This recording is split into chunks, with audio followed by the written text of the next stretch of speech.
दोस्तों अभी हम आपको एक ऐसा दृश्य दिखाने वाले हैं, एक ऐसा अनोखा दृश्य दिखाने वाले हैं जिसको जानकर आप हैरान हो जाओगे। संत रामपाल जी महाराज जी के ज्ञान का आधार ही है यह पूरा दृश्य कि किस प्रकार संत रामपाल जी महाराज जी के ज्ञान को आप समझ सकते हैं कि संत रामपाल जी महाराज क्या बातें बताते हैं। और ये बात आपने समझ ली तो ज्ञान को, संत रामपाल जी महाराज के ज्ञान को समझना बेहद ही आसान हो जाएगा। सबसे पहले हम आपको दिखाते हैं संत रामपाल जी महाराज जी ने जो अपनी सृष्टि रचना में बताया है। ये दृश्य जो आप देख रहे हैं ये सतलोक का है। मतलब सबसे पहले कबीर परमात्मा विराजमान थे। यहाँ बताया गया है कि जब परमात्मा के अतिरिक्त कुछ भी नहीं था तब अविनाशी परमेश्वर परम पुरुष कबीर साहिब जी असंख्य पंखुड़ियों वाले एक विशाल कमल के पुष्प पर विदेह यानी विलक्षण देह तेजोमय शरीर में अकेले विराजमान थे। ये पूरा दृश्य यहाँ बताया गया है। ये सृष्टि रचना में आपने सुना होगा संत रामपाल जी महाराज जी लगातार ये बातें बताते हैं। दूसरा दृश्य जो आप देख रहे हैं, यहाँ पर परमात्मा ने 4 लोकों का निर्माण किया, जिसमें पहला है अनामी लोक, अगम लोक, अलख लोक और सतलोक। ये नीचे वाला जो आप देख रहे हैं ये सतलोक है। यहाँ परमात्मा विराजमान है। इन चारों लोकों में परमात्मा ने किस प्रकार से अपना रूप धारण किया अगले दृश्य में यहाँ दिखाया गया है। सबसे ऊपर आप देख सकते हैं अनामी पुरुष के रूप में परमात्मा कबीर जी बैठे हैं अनामी लोक में। फिर अगम लोक में अगम पुरुष के रूप में बैठे हैं, अलख लोक में अलख पुरुष के रूप में, और सत्य पुरुष के रूप में सतलोक में यहाँ कबीर परमात्मा बैठे हैं। आप स्पष्ट रूप से देख सकते हैं। और यही सृष्टि रचना संत रामपाल जी महाराज जी ने बताई। आज तक किसी भी धर्म गुरु ने या फिर कथावाचक ने ये सारी बातें नहीं बताई है। सब अपनी अपनी गपोड़ पेलते हैं कि सृष्टि रचना ऐसी हुई थी वैसी हुई थी, लेकिन एक्चुअल में रियलिटी क्या है और सदग्रंथ हमारे क्या बताते हैं वो संत रामपाल जी महाराज जी ने डिकोड करके बताया है। सृष्टि रचना की 4 घंटे की पूरी वीडियो है, आप उसको देख सकते हैं। और प्रदर्शनी में आपको एक एक तथ्यों से रूबरू करवाएंगे कि किस प्रकार सृष्टि की रचना हुई थी। आपने ये देखा कि किस प्रकार कबीर परमात्मा ने 4 रूप धारण किए, और ये आप देख सकते हैं। फिर शब्द शक्ति से सतलोक में 16 द्वीप और मान सरोवर की रचना की थी। ये पूरा दृश्य आप देख सकते हैं। कबीर परमात्मा ने ये सारी चीज बना दी। मतलब पहला आपने देखा कि कबीर परमात्मा अकेले थे, उसके बाद उन्होंने 4 लोक बनाए, फिर उसके बाद अपने 4 रूप बनाए, फिर 16 द्वीप और मानसरोवर की रचना की। और अब अगली तस्वीर आप देख सकते हैं, अगला दृश्य आप देख सकते हैं। कबीर परमात्मा जी ने अपने वचनों से, शब्द से 16 पुत्रों की उत्पत्ति की, जिनके नाम थे कुर्म, ज्ञानी, विवेक, तेज, सहज, संतोष, सुरति, आनंद, क्षमा, निष्काम, जलरंगी, अचिंत, प्रेम, दयाल, धैर्य, योग, संतायन अर्थात योग जीत। ये 16 पुत्र कबीर परमात्मा ने फिर उत्पन्न किए। सृष्टि रचना में आता है। और फिर आगे आपको दिखाते हैं सृष्टि रचना की मुख्य कड़ी फिर आगे शुरू हो जाती है। यहाँ पे परमात्मा कबीर जी ने अपने 16 पुत्रों में से एक पुत्र अचिंत को सतलोक की अन्य रचना करने का आदेश दिया और शक्ति सौंपी। मतलब परमात्मा ने इनको, अचिंत को, शक्ति सौंपी कि आप आगे सृष्टि रचना करो।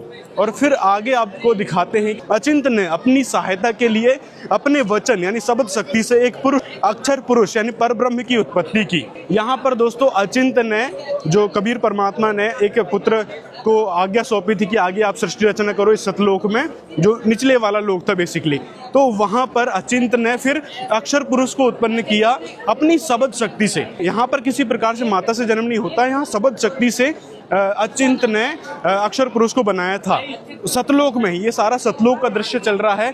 आगे आप देख सकते हैं जो मान सरोवर की रचना की थी, 16 द्वीप और मान सरोवर की रचना की थी कबीर परमात्मा जी ने, तो यहाँ पर देख सकते हैं ये पूरा मान सरोवर था।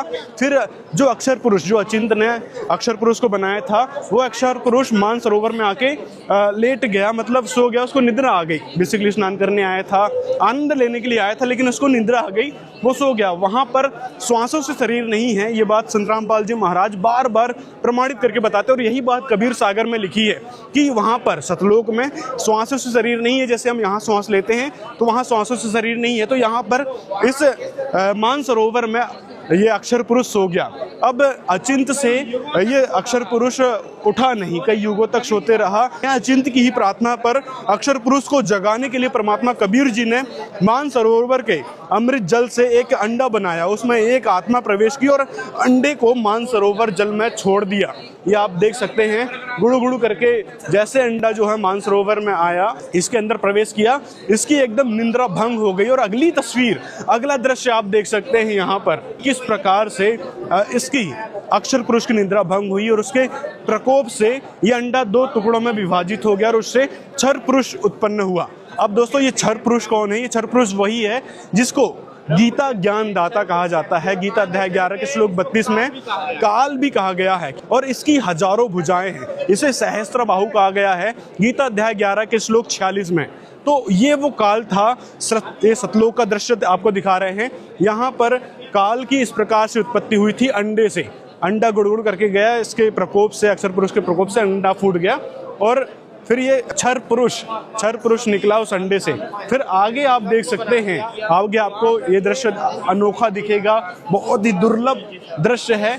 यहाँ पर कबीर परमात्मा विराजमान है दोस्तों। कबीर परमात्मा सतलोक में विराजमान है। जो लोग कहते हैं ना कि परमात्मा निराकार है, उनको कहीं देखा नहीं जा सकता, उनका कोई स्वरूप ही नहीं है। तो एक्चुअल रियलिटी ये है कि हमारा परमात्मा, हमारे जनक, हमारे पिता वो कैसे हैं? तो ऐसे हैं दोस्तों हमारे परम पिता। मतलब वो वहाँ से इस लोक में भी आते हैं ज्ञान समझाने के लिए। और इसके पीछे जस्ट आप देख रहे हैं कबीर परमात्मा के पीछे जो ढेर सारी आत्माएं दिख रही हैं, वो हम ही आप जैसे लोग हैं। हम ही आप जैसे लोग हैं जो पीछे सारी आत्माएं दिख रही हैं। और आज चींटी से लेकर हाथी तक जितने भी यहाँ पर जीव हैं वो सारे सतलोक से आए हैं। कबीर परमात्मा के पीछे आप देख सकते हैं सतलोक में। तो अगली तस्वीर देख रहे हैं। पहला तस्वीर जो आप देख रहे हैं, इसमें कबीर परमात्मा जी के आदेश से अचिंत, अक्षर पुरुष और ज्योति निरंजन तीनों एक द्वीप में ही रहने लगे थे। कुछ समय के बाद ज्योति निरंजन यानी काल ने अलग स्थान पाने के लिए एक पैर पर खड़ा होकर 70 युग तक तप किया। वहाँ युगों की भी कोई गणना नहीं है, वहाँ पर श्वास से शरीर नहीं है, वहाँ अजरो अमर शरीर है। क्योंकि हम परमात्मा की संतान है, परमात्मा अजरो अमर है, तो हमारा शरीर भी अजरो अमर अविनाशी है। तो वहाँ पर 70 युग तक उसने तपस्या की। अब कहेंगे कि भाई ये युग की गणना कैसी हुई जब वहाँ पर दिन रात नहीं होते थे?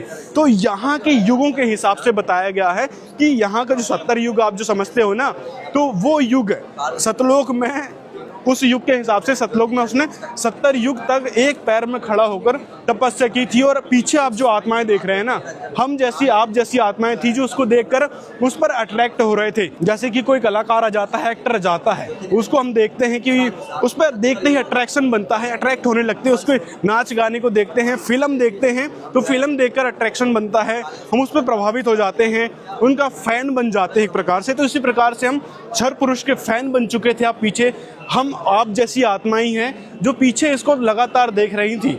और फिर अगली तस्वीर जो यहाँ पर देख रहे हैं, परमात्मा कबीर जी ने ज्योति निरंजन की इच्छा अनुसार 70 युग तक तप करने के फलस्वरूप उसे 21 ब्रह्मांड दे दिए। 21 ब्रह्मांडों की डिमांड क्षर पुरुष ने की थी परमात्मा कबीर जी से। तो तथास्तु करके मतलब उसको 21 ब्रह्मांड कबीर परमात्मा जी ने दे दिए थे। ये तस्वीर आप देख सकते हैं। ये सतलोक का ही सारा नज़ारा आपको दिखा रहे हैं। ये सतलोक में किस प्रकार से सृष्टि है, किस प्रकार वहाँ पर सारी चीज़ें हुई थी। सृष्टि रचना बेसिकली संत रामपाल जी महाराज जी का ज्ञान आधार है। ये बात बार बार आपको समझाई जा रही है। इसको ही समझने के बाद आप समझ पाओगे कि हम यहाँ कैसे आए और हमारी जन्म मृत्यु क्यों होती है, किस कारण हम यहाँ दुखी हैं और हमको दुखी करने के पीछे किसका उद्देश्य है और सुखी कौन कर सकता है। ये सारी बातें आपको सृष्टि रचना से ही पता चलेगी। अब आगे आप देख सकते हैं क्षर पुरुष ने 21 ब्रह्मांड ले लिए। फिर ज्योति निरंजन काल के मन में इच्छा हुई कि इन ब्रह्मांडों की रचना करने के लिए सामग्री चाहिए, इसलिए उसने दूसरी बार 70 युग तक एक पैर में खड़ा होकर तप किया। ज्योति निरंजन को तप करता देख कर हम सब उस पर फिर मोहित होने लगे। पीछे आप देख सकते हैं, फिर हम उस पर मोहित होने लगे।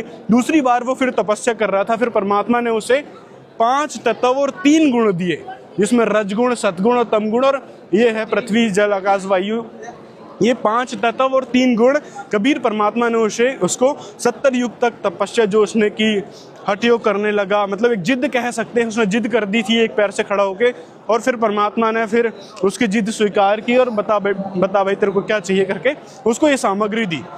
तो ये सारा दृश्य सतलोक में चल रहा है। आगे आप देख सकते हैं परमात्मा ने उसको भेजा कि भाई जो सामग्री है वो कुर्म के पास है। जब ज्योति निरंजन कुर्म जी के पास गया, उस समय कुर्म जी ध्यान अवस्था में थे। ज्योति निरंजन ने बिना किसी शिष्टाचार और प्रार्थना किए ही जबरदस्ती कुर्म जी का मुकुट उतारा, जिसके बाद उस मुकुट से 5 तत्व 3 गुण, रजगुण, सद्गुण, तमगुण निकले। ये आप पूरा तस्वीर देख सकते हैं किस प्रकार से ये रजगुण, सद्गुण, तमगुण और ये सारी चीज़ इस कुरम के शीश पर रखी थी वो निकली।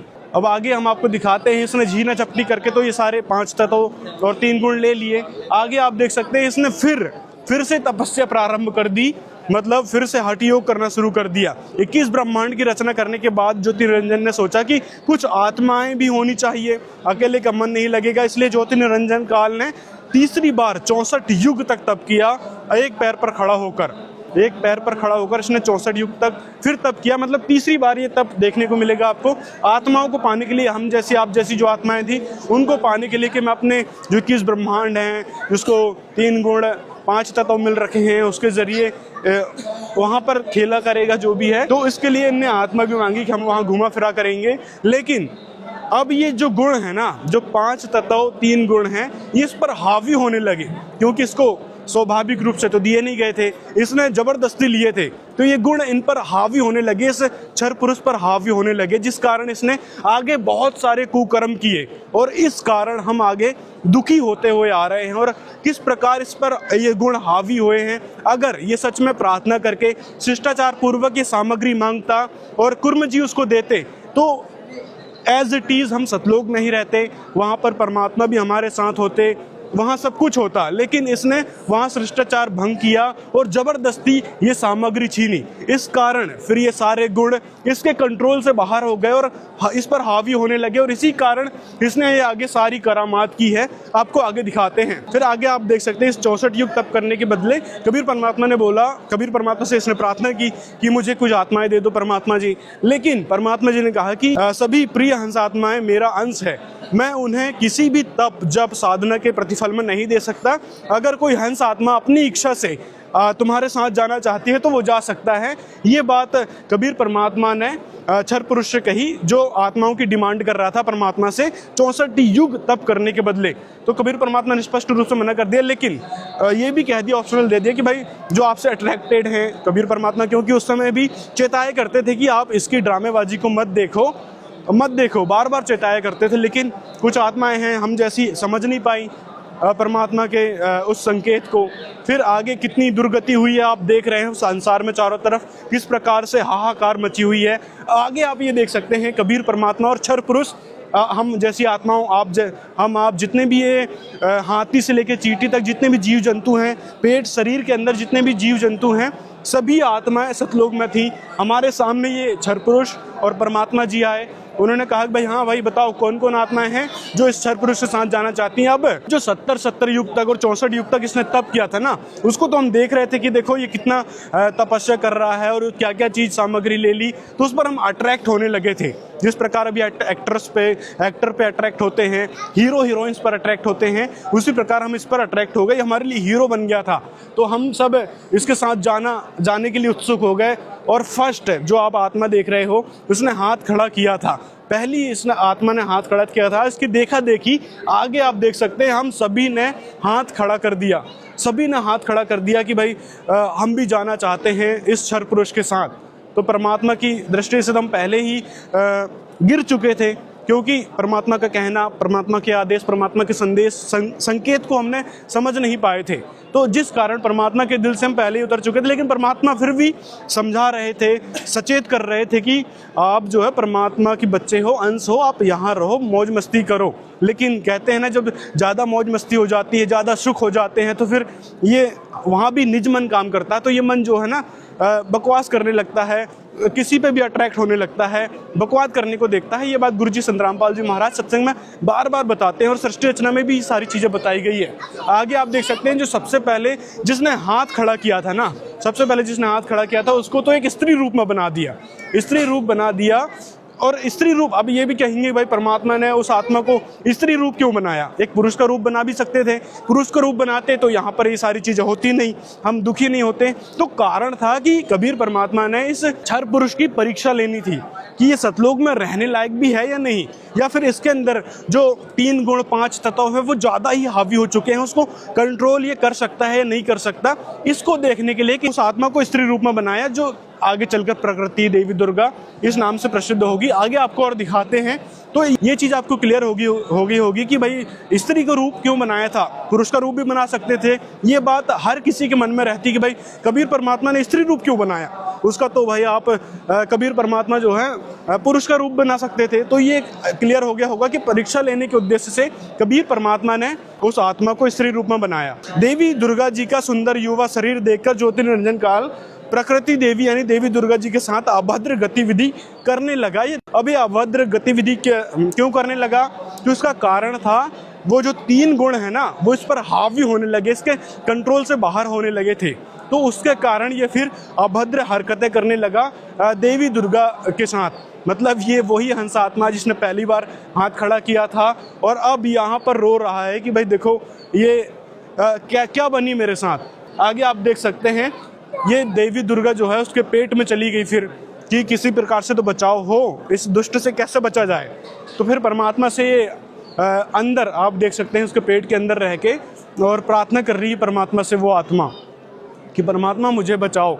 लेकिन परमात्मा की नज़र से तो हम गिर चुके थे, क्योंकि बार बार संकेत करने के पर भी, परमात्मा के बार बार मना करने पर भी हम इस पर अट्रैक्ट होने लगे और हाथ भी खड़ा कर दिया परमात्मा के सामने इसके साथ जाने के लिए। तो अपनी रक्षा के लिए देवी दुर्गा जी ने वहाँ परमात्मा से गुहार लगाई। परमात्मा जोग जीवित के रूप में आए और उस आत्मा को फिर बाहर निकाला। यहाँ पर आप देख सकते हैं किस प्रकार से अगला दृश्य यहाँ देख सकते हैं कि किस प्रकार से फिर वो आत्मा रो रही है। ये क्षर पुरुष है, ये जोगजीत के रूप में स्वयं कबीर परमात्मा आए हुए थे और इन दोनों को फिर यहाँ से निकालने का आदेश दे दिया कि भाई तुम निकलो यहाँ से। परमात्मा कबीर जी ने अपने पुत्र जोगजीत के रूप में ज्योति निरंजन की इस अभद्र हरकत के कारण ज्योति निरंजन देवी दुर्गा को 21 ब्रह्मांड सहित सतलोक से निष्कासित कर दिया और तभी से ज्योति निरंजन का नाम काल पड़ गया। इसके बाद इसका नाम काल पड़ गया। आप आगे देख सकते हैं सतलोक से परमात्मा ने जोगजीत के रूप में इनको 21 ब्रह्मांड सहित वहाँ से निष्कासित कर दिया। कहाँ से? सतलोक से, कि तू यहाँ रहने लायक नहीं है। 16 संख कोस दूर इस को भेज दिया है, 21 ब्रह्मांडों को, काल को, दुर्गा को, इसको 16 संख दूर भेज दिया सतलोक से। यहाँ से आपको दोस्तों रोना आना चाहिए कि किस प्रकार हम कबीर परमात्मा के सतलोक में रहते थे और किस प्रकार हमने गलती की और आज इस दुख भरे स्थान पर हम रह रहे हैं।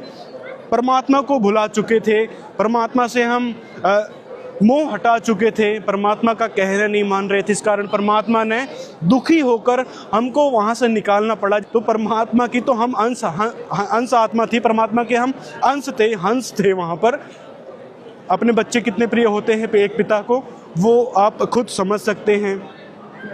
और फिर एक दुखी मन से उनको निकालना पड़ा क्योंकि वो सड़ चुके थे, ये भी कह सकते हैं, क्योंकि परमात्मा के आदेश को मान नहीं रहे थे, किसी पर अट्रैक्ट हो गए थे। तो एक सड़े फल की तरह परमात्मा ने हमको वहाँ से निष्कासित कर दिया। लेकिन अंदर से दुखी तो थे परमात्मा।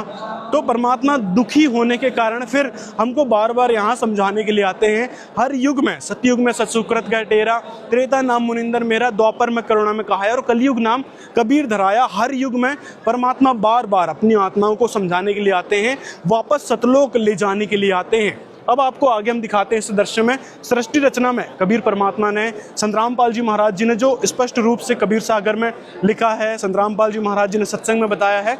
तो यहाँ आप देख सकते हैं 21 ब्रह्मांड सहित हम 16 संख कोस की दूरी पर इसके साथ आ गए थे। हमको अब जो आत्माएं थी उसको दुर्गा के शरीर के अंदर डाल दिया, ये बताना भूल गया था वहाँ पे। तो दुर्गा जी के शरीर के अंदर हम सबको डाल दिया था, बीज रूप में स्थापित कर दिया था कि दुर्गा जी शब्द शक्ति से हम सबको उत्पन्न कर सकती थी वहाँ जाकर। और ये बात उस समय बताई भी गई थी कि शब्द शक्ति से आप इसको बोल देना, ये कितने भी जीव उत्पन्न कर देगी, जितनी आपकी डिमांड हो, जितना आपकी ज़रूरत हो उस हिसाब से। फिर आगे आप देख सकते हैं सतलोक से निष्कासित होने के बाद ज्योति निरंजन काल का रूप बदल गया। मतलब वहाँ पर कितना सुंदर रूप था उसका आप देख सकते हैं, और यहाँ आने के बाद उसका पूरा रूप ही बदल गया। उसके बाद 21 ब्रह्मांडों की सृष्टि रचना का संचालन के लिए 3 गुण श्री ब्रह्मा जी, श्री विष्णु जी और श्री शिव जी की उत्पत्ति की, उन्हें अचेत कर दिया, उनको अचेत अवस्था में रखा गया है। तो ब्रह्मा विष्णु महेश के माता पिता कौन है, यहाँ से आपको स्पष्ट होगा, जो संतरामपाल जी महाराज जी ने प्रमाणित करके बताया है। यहाँ तक कि देवी भागवत महापुराण में भी इसका प्रमाण मिलता है, और भी ढेर सारे पुराण हैं। गीता वेद पुराण, गीता में भी गीता अध्याय 14 के श्लोक 1 से 3, 4, 5 में भी इसका प्रमाण मिलता है। क्षर पुरुष, अक्षर पुरुष, परम अक्षर पुरुष के बारे में भी प्रमाण मिलता है। गीता अध्याय 15 के श्लोक 16, 17, 18 में प्रमाण है। मतलब सभी का प्रमाण संतरामपाल जी महाराज जी ने दिया है। एक एक तथ्य संतरामपाल जी महाराज जी ने प्रमाणित करके बताया है, और उसी प्रमाण के चलते यहाँ आपको पता चलेगा ब्रह्मा विष्णु महेश के माता पिता कौन है। तो ये तीनों ब्रह्मा विष्णु महेश यहाँ पर अचेत अवस्था में हैं, और उनकी माता दुर्गा हैं। पिता ये ज्योति निरंजन है, जिसे क्षर पुरुष कहते हैं, और गीता में इसको काल भी कहा गया है। अपने आप को काल उसने बताया है।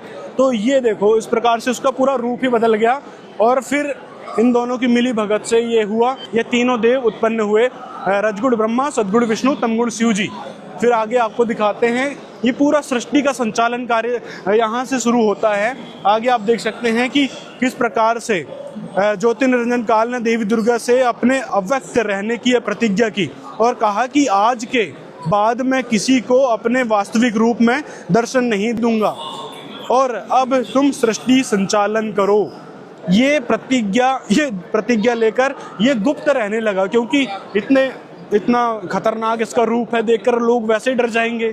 तो इस कारण इसने प्रतिज्ञा ली कि मैं अव्यक्त रहूंगा, किसी को दर्शन नहीं दूंगा। और दूसरा कारण ये भी है कि कबीर परमात्मा ने, इसका प्रमाण मिलता है कबीर सागर में, कि कबीर परमात्मा ने इसको श्राप दे दिया था 1 लाख जीवों को खाने का, और 1.25 लाख की उत्पत्ति का इसको श्राप दे दिया था।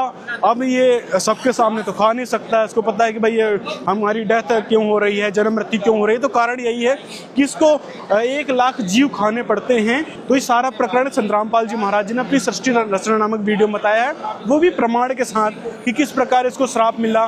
कारण क्या था? कारण यही था कि इसने अभद्र हरकतें करी थी ना जब उसने वहां पर, तभी उसको श्राप दिया गया था कि, और उसको निकाल भी दिया था 21 ब्रह्मांडों सहित। तो इसके कारण ये अव्यक्त रूप में रहने लगा एक जगह पर। आगे आप देख सकते हैं, फिर देवी दुर्गा जी इस सृष्टि संचालन के लिए आगे आई, और अपने जो पुत्र हैं, जो जिनको अचेत अवस्था में रखा हुआ था, वो बड़े हो गए, और उनके उसके बाद उनको सृष्टि संचालन का कार्यभार सौंपा। ये कई बार परमात्मा के दीदार के लिए बाहर जाते रहे, ढूंढते रहे, परमात्मा को खोजते रहे, क्योंकि वेदों में लिखा है कि परमात्मा साकार है, नर आकार है, और बहुत ही तेजों में शरीर है उसका नाम भी बताया गया है वेदों में। और ये सारी बातें ब्रह्मा जी ने पढ़ी वेदों में कि भाई वो परमात्मा तो है कोई और यहाँ तक कि ये भी पढ़ा कि हमारा पिता भी है, हमारा जनक भी है, और ये बात वेदों में लिखी है। तो अपने पिता की खोज करने के लिए ब्रह्मा जी निकले थे, उनको फिर दर्शन नहीं हुए, और आगे बहुत सारी चीज़ें हैं संतरामपाल जी महाराज जी ने सृष्टि रचना नामक वीडियो में बता रखी है। आगे आपको दिखाते हैं संचालन के लिए तीनों विभाग इनको सौंपे। रजगुण श्री ब्रह्मा जी को दे दिया, सदगुण विष्णु जी को दे दिया, और तमोगुण शिव जी को दे दिया। ठीक है, फिर आगे आप देख सकते हैं इनका विवाह की बात आती है कि ब्रह्मा विष्णु महेश का विवाह भी देवी दुर्गा जी ने करवाया था। बीच में आप देख सकते हैं देवी दुर्गा जी हैं, साइड में आप देख सकते हैं यहाँ पर सावित्री, लक्ष्मी और पार्वती जी हैं, और दूसरी साइड आप देख सकते हैं यहाँ पर है ब्रह्मा जी, विष्णु जी और शिव जी। इनकी शादी सिंपल तौर पे कर दी गई थी। अब यहाँ पर आप एक चीज़ समझ सकते हैं कि शादी के बारे में, कि जब देवी दुर्गा जी ने सिंपल तौर पे शादी कर दी थी, तो हमको ड्रामेबाजी भी नहीं करना चाहिए। जैसे हम ड्रामे करते हैं शादी में, फंड करेंगे, कई तरह के परंपराएं करेंगे, हल्दी, रस्म, रीति रिवाज, कई सारी चीज़ें बना रखी है, दहेज प्रथा भी चल रखी है। लेकिन उस समय जब हमारे इष्ट देवों की शादी हुई थी, जिसको हम पूजनीय मानते हैं, आराधनीय मानते हैं, उनके लोक में जाने के लिए भक्ति करते हैं, तो उनकी शादी किस प्रकार से हुई थी आप यहाँ से देख सकते हैं कि सिंपल तौर पर, आगे आपको दिखाते हैं शादी कैसे हुई। सिंपल तौर पर यहाँ पर देखो, देवी दुर्गा जी ने ब्रह्मा जी को सावित्री जी दे दी कि जाओ आप अपना संसार बसाओ, विष्णु जी को लक्ष्मी दे दी कि जाओ अपना आप संसार बसाओ, और शिव जी को पार्वती जी दे दी कि जाओ अब अपना संसार बसाओ और सृष्टि संचालन का काम शुरू करो, कार्यभार संभालो। तो इस प्रकार से साधारण सिंपल तरीके से उनकी ब्रह्मा विष्णु महेश जी की शादी हो गई थी दोस्तों। तो इसी कारण हमने किसी प्रकार का आडंबर नहीं करना चाहिए, साधारण सिंपल तरीके से शादी हमने करना चाहिए, क्योंकि हमारे इष्ट देवों ने ये बात करके दिखाई। और साथ में आपको ये चीज़ पता चली इस पूरी सृष्टि सृष्टि रचना से कि किस प्रकार हम यहाँ पर फंसे हुए हैं, कैसे हम सतलोक से यहाँ पे आए हैं, क्यों हमको दुख झेलना पड़ रहा है। ये पूरी बात आपको इस सृष्टि रचना से समझ आ गई होगी, जो संत रामपाल जी महाराज जी ने स्पष्ट रूप से बताया है, प्रमाण के साथ बताया है कि हम किस प्रकार से अविनाशी परमात्मा के लोक में रहते थे, परमात्मा किस प्रकार से थे, परमात्मा ने किस प्रकार से चार लोक बनाए, फिर अपने 4 स्वरूप बनाए, फिर उसके बाद 16 द्वीप बनाए, फिर मानसरोवर की रचना की, उसके बाद 16 पुत्रों की उत्पत्ति की, फिर हम सभी असंख्य आत्माओं की उत्पत्ति की। तो सारी चीज़ सृष्टि रचना में संत रामपाल जी महाराज जी ने प्रमाणित करके बताए हैं। तो ये थी सृष्टि रचना की छोटी सी झलक जो यहाँ पर दर्शाई गई है, और इससे आप समझ सकते हैं कि संत रामपाल जी महाराज जी का ज्ञान कितना ऑथेंटिक है, कितना प्रमाणित है। आज तक ये सारी बातें किसी भी धर्म गुरु ने हमको नहीं बताई हैं। और ये बात संत रामपाल जी महाराज जी ने कबीर सागर, पवित्र वेद, गीता, वेद पुराण सभी ग्रंथों से प्रमाणित करके दिखाया है कि कबीर परमात्मा कौन है और किस प्रकार से हम उत्पन्न हुए हैं, हम किस प्रकार से यहाँ दुखी हो रहे हैं, ब्रह्मा विष्णु महेश का कार्यभार किस प्रकार से सौंपा गया है, उनकी उत्पत्ति कैसे हुई है, उनके माता पिता कौन हैं, सारी डिटेल सृष्टि रचना में बता रखी है। तो यहाँ से आप समझ सकते हैं कि हमने किसकी भक्ति करना चाहिए। हमको भक्ति उसी की करना चाहिए, उस पूर्ण परमात्मा की, जिसके बारे में गीता अध्याय 17 के श्लोक 23 में लिखा है, जो मंत्र बताया गया है, ओम तत्सत इति निर्देश ब्रह्मणे त्रिपदे समर्थ है। तो वह ओम तत्सत जो मंत्र है, उसी सच्चिदानंद घन ब्रह्म का मंत्र बताया गया है। उसी सच्चिदानंद घन ब्रह्म की शरण में हूँ। गीता ज्ञानदाता भी कहता है गीता 15 के श्लोक 4 में कि मैं खुद उस परमात्मा के अधीन, उस परमात्मा की शरण हूँ। मतलब गीता ज्ञानदाता कौन है? काल ब्रह्म है, जो गीता अध्याय 11 के श्लोक 32 में स्पष्ट करता है कि मैं बड़ा हुआ काल हूँ। और वह खुद कह रहा है कि मैं खुद उस परमेश्वर के शरण हूँ।